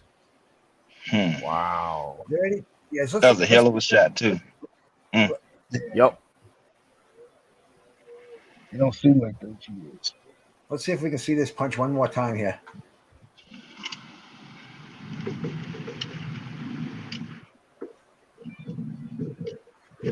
So what's it like? Like, what was this moment like becoming a champ? Oh, it was good. You know what? I never, to be honest with you, I never really cared about the belts and like that. I just always wanted to win. Yeah. You know, I never really cared about belts and stuff like that. I just wanted to win. Yeah. Man. New All you guys welterweight in Texas? champion. No, I'm from Jersey. We got Jersey in here. Bruce. I'm in Rhode Island, brother. Oh, Long Island. Okay. No, Rhode Island. Rhode Island. Yeah, Providence, Rhode Island. The guy in the car. Where you from? That's he's from Dallas. Oh, Dallas. Okay. Yeah, the Carter's from Dallas too, right? No, I'm in Houston. Houston, I'm sorry, Houston hard hitters. Yeah, I'm in Houston. Yeah. I got a name. I got a blast from the past to put up here for you, Aaron. You remember Tyrone Moore? Oh yeah, that guy was tough. He fought everybody, bro. Yep. Wow, that guy was tough. He talked a lot of crap. And you know what? I was just telling somebody about him the other day. He was tough, and he was after the fight. He tells me, he says, was you getting tired? I heard you breathing. Were you tired? Was you going? And I said, yeah. I just told him that. He said, shit. Like if he could have went just a little more, he could have got me. You know, he was tough, man. Why don't we put that fight on the big screen, kick back, have a cold one, and talk about this fight here, bro? All right. Yeah, this guy, he was a tough guy, man. You know, I was looking at his record, and he fought the top 10 in the welterweight division. I mean, he Gerald McClellan. I mean, this guy, George, give him a quick box rec check. Tyrone Moore, and read some of the opponents that Tyrone Moore. Oh, this guy, yeah, Tyrone Moore. Yeah, he fought Gerald McClellan too. Yeah. That was wow. He fought. I didn't know he moved up to middleweight. You know who else he fought? Remember Reggie Strickland, the guy with like 100 and some odd losses? Yeah. He fought Reggie Strickland three times. He fought Dana Rosenblatt, Otis Grant, Gerald McClellan, Carl Daniels, Buddy McGirt, Glenwood Brown. Yeah. I mean, these are the L's that you don't hang your head in shame over. You look at his record. And Aaron will tell you this guy is no ham and egg. Wow, Tyrone Trice, he fought everybody. Yeah, that's a road warrior right there. Yeah. And what was this on? This was on CBS or MSG. MSG. This was at the Felt Forum. Yeah, the Felt. Yeah. 21 years old, bro. Whew. Shout out to you, Aaron Davis. Yeah, thanks. You in there with a killer early. Yeah. He was pretty tough, Tyrone. He could crack a little bit.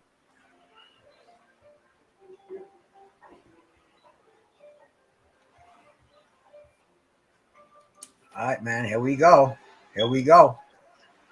Oh, this was really early in your career. After were you undefeated? I mean, bro, was this considered just your biggest name to date, or was it just another fight? I think it was probably my biggest name back then.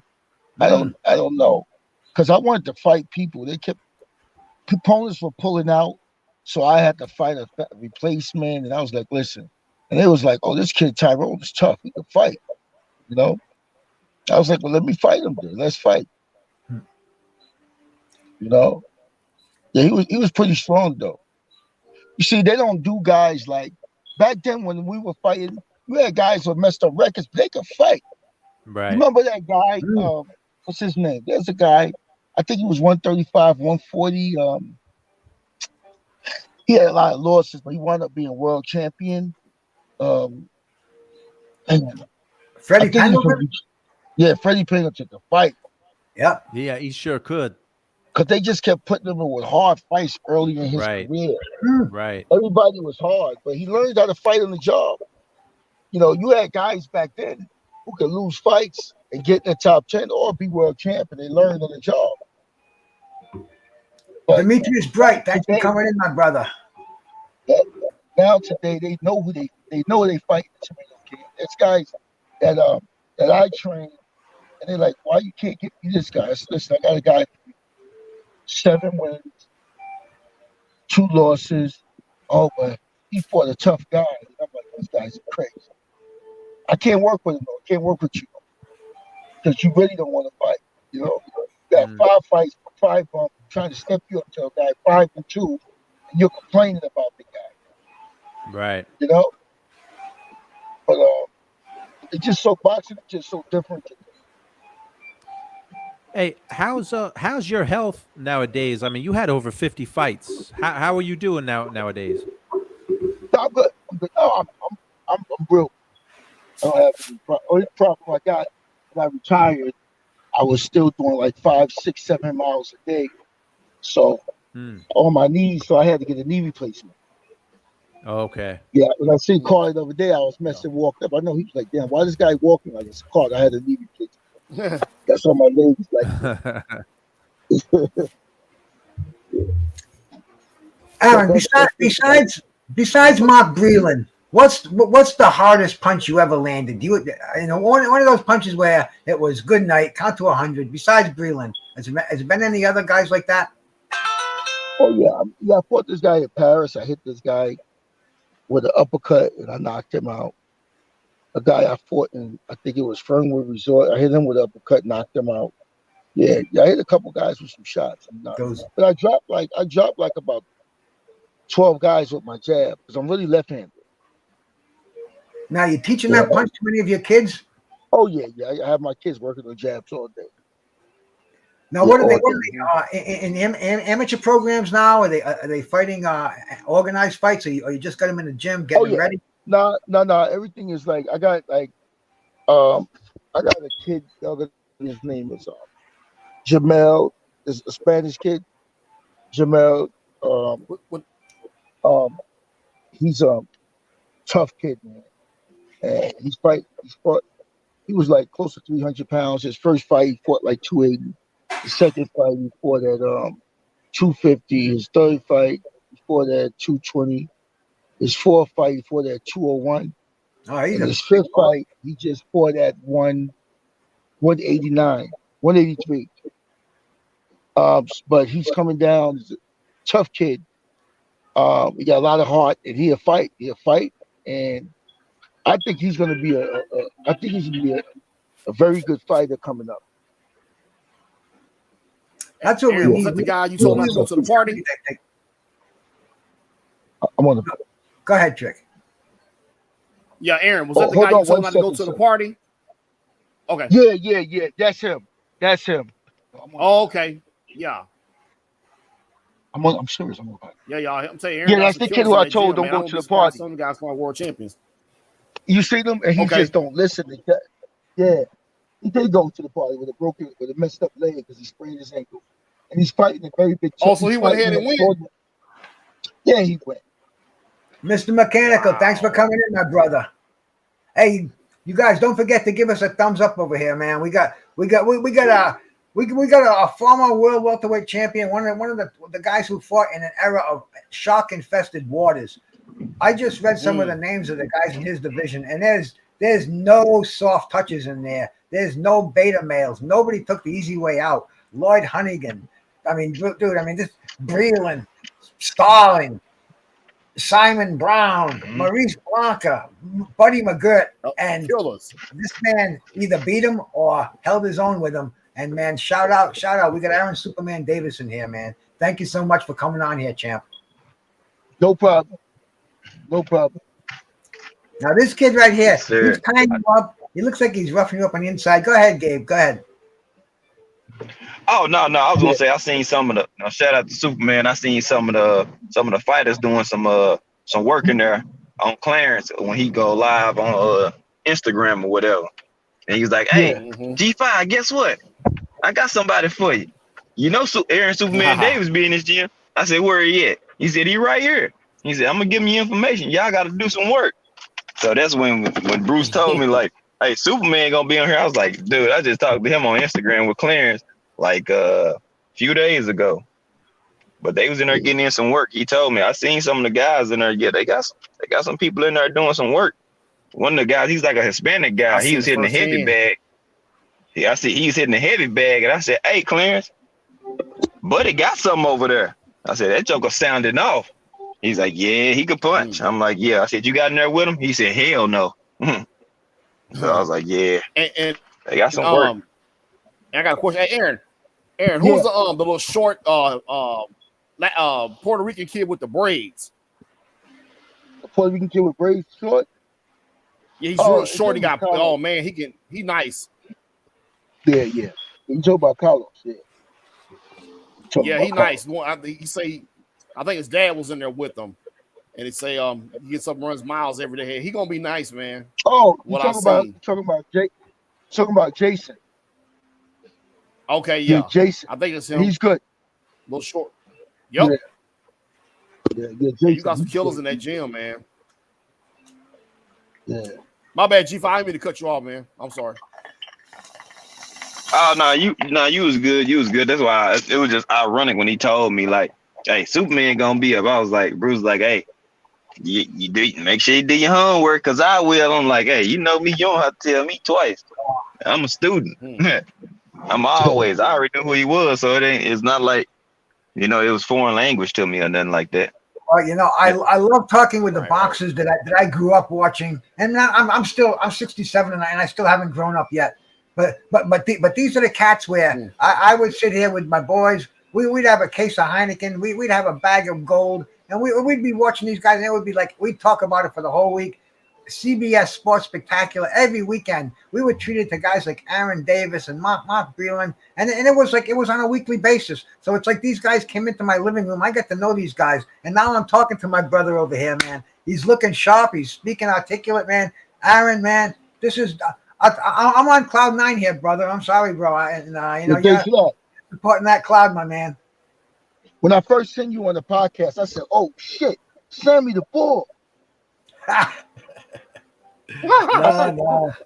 I said, "That's Sammy the Bull. Get the fuck out of here." That's just that's a little bit of Vinny Pazienza from Rhode Island. It kind of rubs off, and we got a little wise guy in us. Yeah, you kind of sounded like too. Got the boy head. I'm like, I looked at you. I said, "Hold on, let me look. This guy look like Sammy." I thought he was on the Sammy the Bull podcast. Oh God, I'm having such a good time over here, bro. We're watching you and Tyrone Moore too, man. And you're doing some great work. You're slipping the jab. You're banging him to the body, and then he's trying to rough you up. He's not backing down at all. Yeah. He's a tough kid. Yo, he was strong. I didn't believe he was so strong though. I couldn't believe. I'm like, this guy, because I spar with a lot of middleweights, light heavyweights. I was like, this guy is strong though. But my main thing with me too back then was being in shape and just make a guy fight you at your pace. That was my main thing. But you never gave me the output. Who you thought, Crawford or? Yeah, Crawford or Spence. Yeah. Who you got? It's such a close fight, and I'm wishy-washy. I watch a fighter one week, and then I watch him another week, and I say, man, he just doesn't look like he did last week, and Spence is looking meaner. He looks like he's got the edge. He looks like he wants to get unified these belts. But then I look at Spence, the Miracle Man. I mean, the guy shouldn't even be alive. He walked away from a crash that, man, I've had brothers I've buried in less collisions than that. He's on here for a purpose, bro. He was meant to be. And Bud Crawford, he's undefeated. He's been a unified champion in 3 divisions, undisputed in 1. Damn, this is a classic. This is almost like a Thomas Hearns and Sugar Ray Leonard fight, bro. Yeah. And I changed on that one right up until the fight. I picked Hearns. I was wrong, so I'm going to shut my mouth and wait. Carter, who you got? I think you got Crawford, right? Yeah, I got Bud, man. I just think Bud's the better fighter, and it don't you gotta go with your home accident, team. You gotta go with your. You can't go against Oh, your Texas. homeboy. And you know what, man? You know what? Aaron, At first, Don't worry about it. Wait till you get to G5. I'm gonna tell you exactly why. at first, I was kind of like, I picked Earl to beat him because Terrence Crawford just coming to welterweight, and I think since Terrence Crawford grew into that welterweight body, I just think that I don't Earl don't seem like he's hungry to me like he used to be. So I could be wrong, but like I said, it's a 50-50 fight. If Earl knock him out, he just knock him out. But I'm going with Bud though. So I think Bud gonna stop Earl in like 10 rounds. This is my opinion. You think Earl's gonna stop him?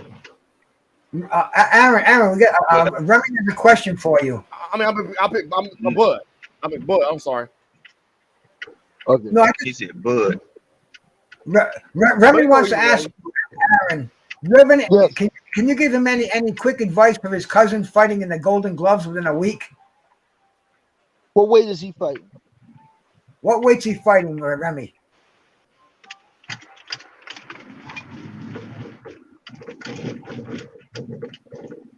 Fighting within a week. Yeah, but what weight is he fighting? Yeah, I guess he waiting on to type him in the chat. Yeah, Remy will type that in a sec, I'm sure.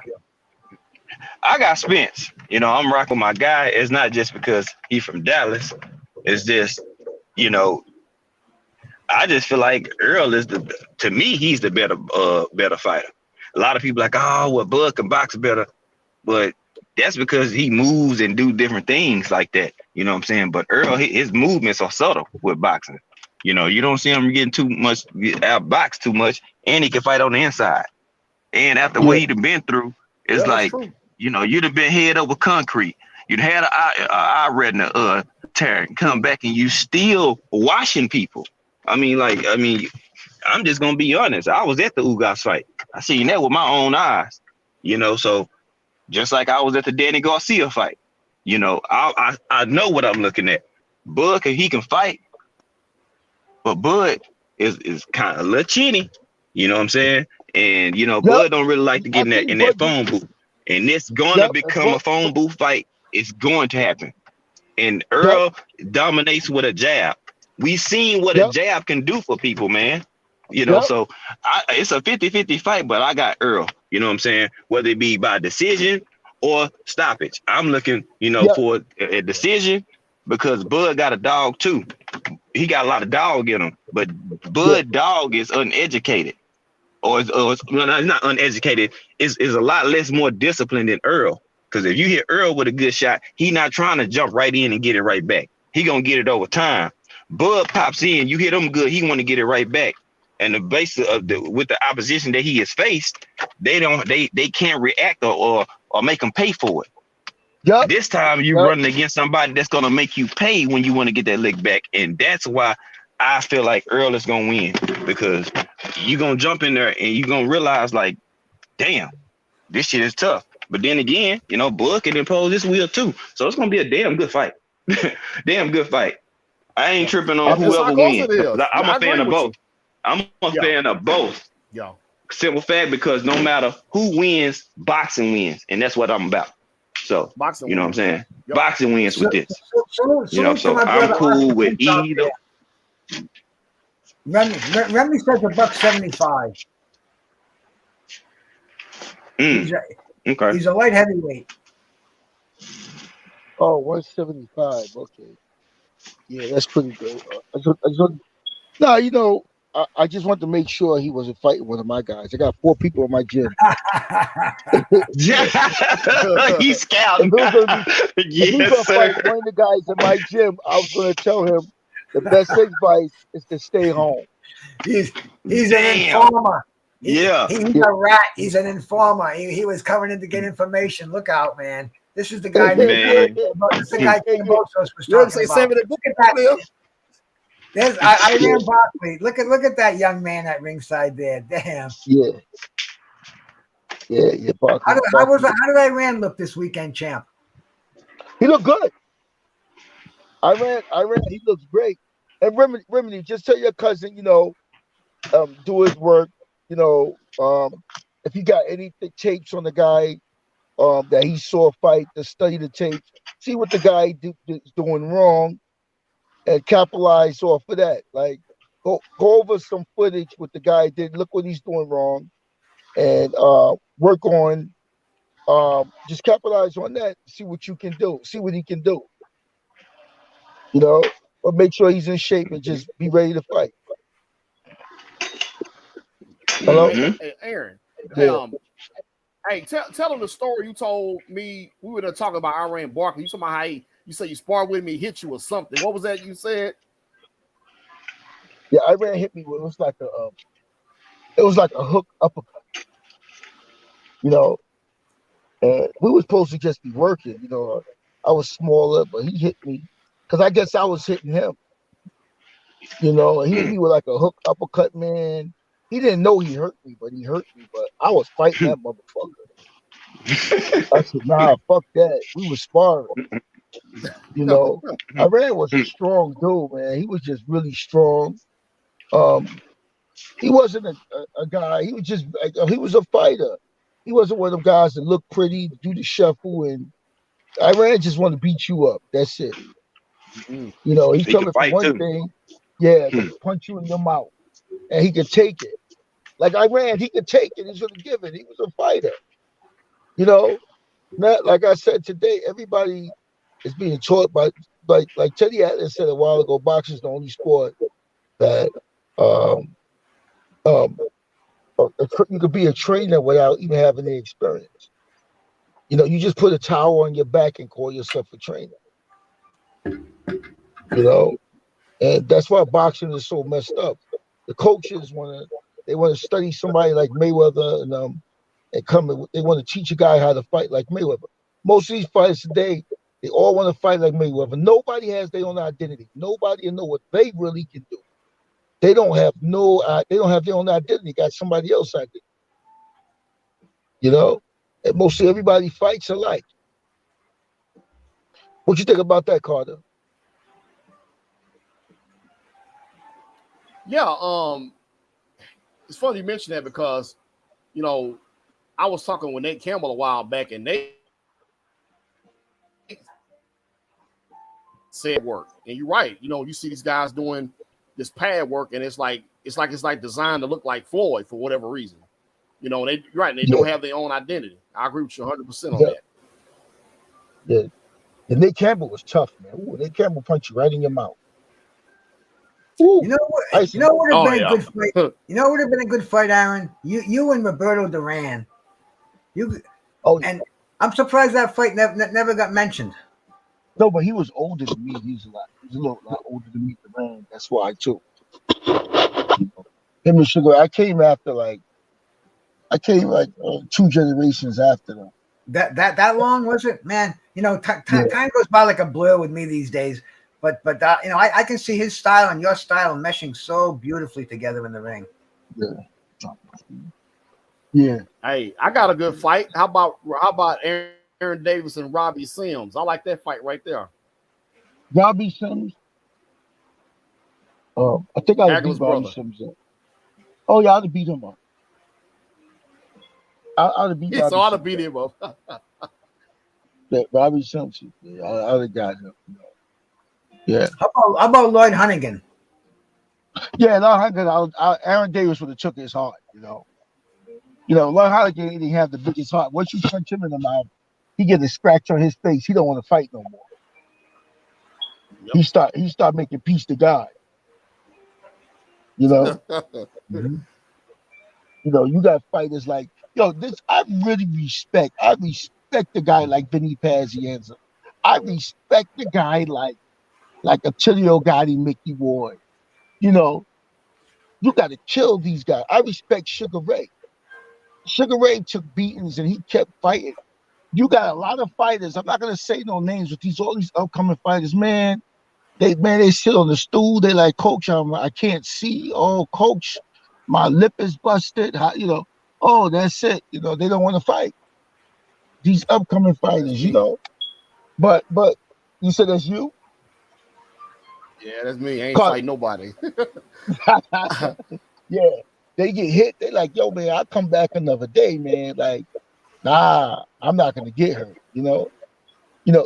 Like a lot of people get mad when I say this. Like a lot of Spanish people say, listen, they get mad when I talk about Cotto. Cotto's a good fighter, great fighter. Cotto fought the right fighters at the right time. He came around the right time. When he started getting hit back, it was time for him to get out the ring. He said, man, I got a family, man. I'm not going to get hurt. How you going to say something like that? You fighting. I see a guy like Pacquiao and what's the other guy name he fought 2 or 3 times? The Mexican guy? Marquez.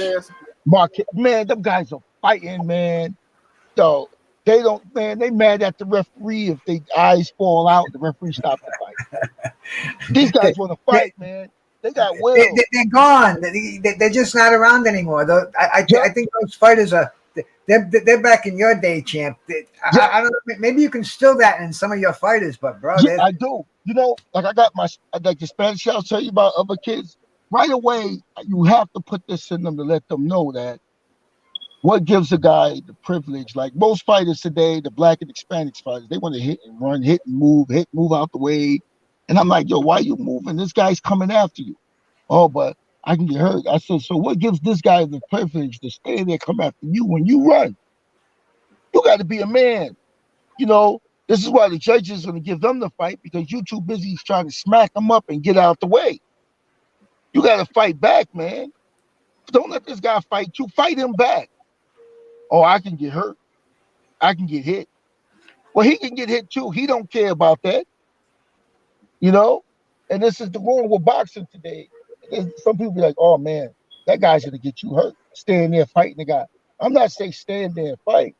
Keep your distance, but you don't have to hit and run down the block, and then come back. And they don't want to fight. They don't want to fight anybody in the top 10. The top 10 guys aren't fighting each other like you guys did. You see all these guys with O's at the end of their record, but who did they fight? Yeah. I mean, I'm looking at what do you think of Jaron Boots Ennis right now? I haven't seen much on him.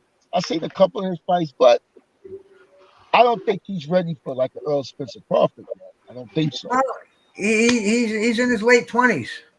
Yeah, but I don't think. No, he's 24. He's fresh 24. He still got time in them 20. Yeah, so he got time to grow. But he's fighting the right fighters. One guy who Aaron fought Mark Breeland when he was 23. That's all I was. That's yeah. Mm. Oh yeah. Now shit, Devin Haney undisputed at 23. Yeah. Let me tell you something. What I like about Tank Davis and Devin Haney, they're both young fighters. Tank Davis is going to fight you. There's no dog in Tank. When they tell Tank you behind or this fight is close, Tank Davis going to come out there and punch you right in your mouth. He's not one of them guys who's going to run around the ring and try to box it and stake it out. Tank Davis, he's a good fighter, and he's going to try to take their head off for shot. Now, I mean, he did a little move in his last fight. You got a guy that's wild. This guy that's throwing punches. You can get hit with anything. He don't even know what he's going to throw. He's just throwing wild punches. He has nothing to lose in all the game. And that's what he was trying. He was, but and Tank caught him. Tank caught him and put him out. Put his lights out. Mm-hmm. It was a good fight. I like the guy. The guy is very entertaining too. Are there any other guys out there? Any other fighters today that you would put in that category of tough guys? My boy, Evander. I'm talking about the older fighters. Evander Holyfield. Oh man. Oh, he was a beast. Oh. Evander was, man, you got to kill Evander. Yeah. Evander was a beast. Aaron Pryor, man, he was a hell of a fighter. Aaron Pryor. Yeah. Oh man. Did you know Pryor and Holyfield? Yeah, I met Pryor. Yeah, I know. Yeah. When I was a kid, I met Aaron Pryor. He gave me a poster of him. He gave me a picture of him. I met him in Atlantic City, and I met him at Gleason's gym. When I was a kid, it was on Gleason's gym. I think it was on 27th Street. Yeah, I met him. He gave us some great moments, man. Yeah. Pryor was a fighter. These guys were fighters. I used to like to watch. What's his name too? He died. He was a little guy. Was he from Mexico? So I was talking about him today. You know who else was a really good fighter too? And he doesn't get a lot of credit. Juan Laporte was a good fighter when he was in Oh shape. yeah.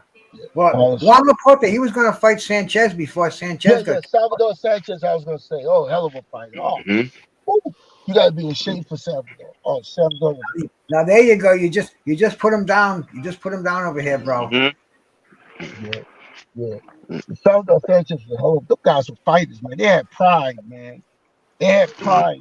They want to go. They don't want to go back to their country. They don't want to go home, knowing that they didn't give their best shot. You know, like these fighters, they don't care. They think, man, I'll live to see another day. I'm happy. I got money. I don't care. You know, like one fight, Bruno fought the fight. He goes, the guy says, you know, you wasn't even. He says, I don't care. I got money. And people still gonna pay to see me fight. He heard himself by talking like that. You know, saved by the bell. Yeah. And Aaron, you know what else? When you was talking to that one of your fighters, you was telling him he was complaining about something. You say, "Hey man, look, I miss weddings, I miss birthdays, I miss Christmas, I miss Thanksgiving, I miss everything, man. And you gotta make a sacrifice." Yeah, and you want to go to a goddamn party, thing. I said, man, get the hell out of here. You got to be crazy. Yup, you're right about that. Yup, that's the same guy. You know, he wants to do this, he wants to do that. Oh, I got to go to my mother's birthday, my cousins, my sister, my dog, my cat. Man, get out of here. This guy's crazy. And he really can fight. But that's the sad part right there. When they can fight and they don't have that, they don't have the mental fortitude. You made him quit on his stool, Aaron. Yeah, he quit. Yeah. He was a nice guy too. Yo, now how about the out of body punching? You don't see that today like you used to. Yeah, everybody want to go for the head. Yeah, nobody really wants to go to the body that much. But Earl Spence goes to the body a lot. He rips to the body. Yeah. Yeah, he hit you to the body. That's his bread and butter. Yeah, he knows. Yeah. Then you know that's a credit to the coach too. You know, Derrick James, damn good coach, old school. You know what I'm saying? Just teaching them, the throwback tactics or whatever like that. Yeah. So that's the training camp. Even the young fighter, Frank Martin, he goes to the body early in the career already. So it's something being taught. So credit to Earl, but credit to Derrick James. He need way more credit because that's a damn good teacher right there. Because he teach them. Well, listen, I gotta go get my daughter from the babysitter. I gotta pick her up at 9:00. I'm outside the babysitter's house now. And it was good being on your podcast, my brother. Oh, my brother, I thank you from the bottom of my heart. Right here in New York. You live in New York. We gotta get together. No, I live in Rhode Island. He in Providence. Okay. East Providence. Yeah, I'll give you my contact. I'll give it to Anthony, and we'll stay in touch, brother. I appreciate you so much, man. You're a great man. A lot of gems, a lot of jewels over here, man. Thank you so much. God bless you, my brother. Yo, thanks for having me on. Carter, I'll talk to you later. All right, priest. Thank you, Aaron. Priest, thank you. Carter, next time you come up here, I don't want to have to bail you out for going to the strip joint, going crazy, talking about this lady's gonna be your wife. He's in the strip joint. There we go. Watch out, his girlfriend might be listening. Look out. You're gonna get him in all kind of trouble. Yo, he didn't let the lady go home. She's like, yo, I gotta go home. He's like, no, baby, mine. Carter, yo, it's got to stop next time you come, man. Next time I come up there, I won't be staying in Brownsville. I'll tell you that. I bet you won't either. Nah. I stay in Brownsville. Morris Park was pretty nice, right? You like it over there, right? I like more. Yeah, but my gym is that's a good area. I love it, man. Yeah, you know what? Yeah, next I like time that. I'll bring you where I live. I live in New Rochelle. It's more like a little more country, but they putting all these new buildings up here. You come out, stay out here, get in a hotel out here or something, you'll be good. You'll love it here. Yeah, I think I will. No more Brownsville. Nah, don't stay out there. Nah. All Man, right, well, Drew it's good had us talking to all rolling. you guys. I was still talking to all you guys. I got to pick my daughter from the babysitter, and I'll see you guys later. No doubt, Superman. Great Sure. talk, Okay, man. Be safe. I'm gonna get your information from Carter. I thank you, brother. Yeah, I'll Peace. shoot it to you. Okay, all right, my brother. What's that? G5. Yes, sir, man. Pleasure meeting you, man. Other than Nice talking to you too, Instagram. brother. Yes, All right. sir. Okay. All right. I'll see you guys later. All right. That's what it is, man. Aaron Superman Davis came and talked to us. George dipped out. George, hey, busy man. George, a great guy to have up here. I'm sure he'll be back again next week.